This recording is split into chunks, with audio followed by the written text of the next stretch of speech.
Sunday on the Breakfast Club, and as you can tell, I am not Peach. I'm sorry. I'm sure you'd rather see Peach here. I'd rather look at Peach too, but you're stuck with me for at least until she comes back, or until I get kicked off. Anyway, I'll do my best. Paul asked me not to be controversial, which made me laugh a little bit because I don't think you can say anything on the internet anymore to anybody and not have something be controversial, but we'll try. So, I want to talk, as I often do, about skepticism and piggyback off of what Josh talked about yesterday. Josh was saying that it's dangerous to get into an echo chamber, and I agree with him. And he was talking about blocking and how he opposes blocking. I don't, because the thing is, it's important that we do engage opposing viewpoints. But that doesn't mean we have to engage every single person that comes along. You don't owe any specific person any specific argument at any specific time in any specific forum. It's up to you to decide when and where and with whom you wish to engage.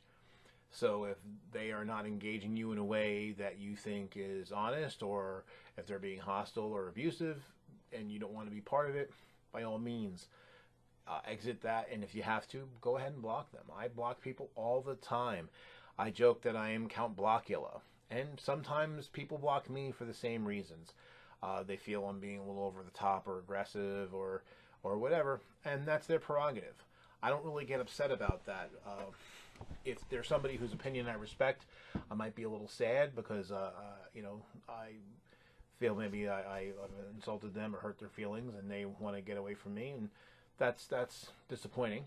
But beyond that, no, I think go right ahead, block whoever you want, because again, you can engage in discussions, you can engage those ideas without engaging every single person who holds that idea.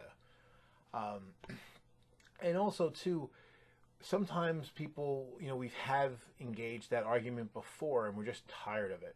Happened to me recently. Somebody put forward a typical talking point that I've heard dozens or hundreds of times before, and I've engaged dozens or maybe hundreds of times before. And so I did challenge the person a little bit lightly. I wanted to see if they had something new. I wanted to be open and see if they had something else to bring to the table, to see if they had a viewpoint or an angle or evidence that I had not seen before, and that might change my mind. They didn't. They posted the same things that I totally predicted that they would, and so I decided I wasn't really interested in talking with them about it. But it was funny seeing how entitled they felt to have the argument with me. So when I said, I dismissed them and I wrote off what they said and made it clear that I was going to dismiss what they said because it wasn't anything new. It was the same tired argument. And then this person spent the next several hours haranguing me and trying to goad me into a fight. And I wasn't having it. And so they made the point of telling me how, well, if I didn't address them or if I didn't immediately respond to this long series of questions that they had to try to prove my credentials on knowing something about the topic, that they were just going to write me off. And I said, fine, go ahead. I don't care. Your opinion doesn't matter to me because it's clear to me that you're not being very skeptical about your own position. And I'm not inclined to waste my time talking to somebody who is just going to say the same tired things I've heard dozens of times before. But he kept it up. And I didn't block him, but I came extremely close. The only thing that really kept me from blocking him was that I realized at a certain point when he kept insisting that I respond to him, and my response was that I wasn't going to respond to him other than to say I wasn't going to respond to him. And then he kept trying to put me down and say that, well, that I'd conceded the point, which I hadn't. And it was really funny because I hadn't made any actual point other than to say that I disagreed with his argument. So I hadn't put forward no position, and he was basically conflating saying that I don't believe A is true with saying I believe A is false. And Matt Dillahunty's done some great talks in a number of videos about why that's fallacious and really tearing it apart. So you can go watch that. I'm not going to reiterate what Matt said, but I was not asserting any position at all. So I don't know how, under what basis he was deciding that I was wrong or didn't know what I was talking about when I did nothing other than to ask him what his position was.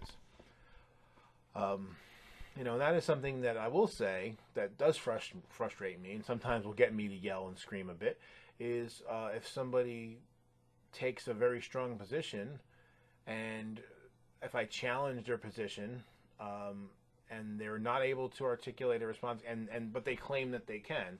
Again, they don't have to engage me if they don't want to, but then if you're going to engage me, then you should be able to articulate your arguments, or point me to some source that can, if you can't articulate it yourself. Not all of us are good at putting together arguments, and that would be fine. But or if someone says I'm misrepresenting them, and I say, okay, well, I'm sorry if I'm doing that, then please articulate for me what your argument is, and then they don't do it. Well, okay, then again, if they don't want to engage me, that's fine, but it is a little bizarre that, well, then how can I tell how not, if you're engaging me, which means you want to have a discussion, but if you can't tell me what your position is, how the hell am I supposed to know what it is? So, and that'll get me a little irate, because, and especially if someone says that and then says, when I say that, I want to know what their position is, so then I can see, if the discussion needs to continue or how it should continue. And then they, after expressing a very strong opinion, then tells me they don't really know a lot about the topic. That gets me angry too, because again, that's someone that's being very poor in the skepticism department. Because if you don't have enough evidence, if you don't have enough evidence, then it's okay not to have a position, or at least to take a very tentative one. There's a lot of things that I don't know a lot about, that I've either have no opinion on, or I've got a very soft, tentative one that is completely open to changing, because I recognize that I have insufficient information, and I'm only going by what I've already discovered or what's been told to me, and I haven't had the time or inclination or the expertise in some cases to study it further. So that door swings both ways, I suppose. But I do worry, though.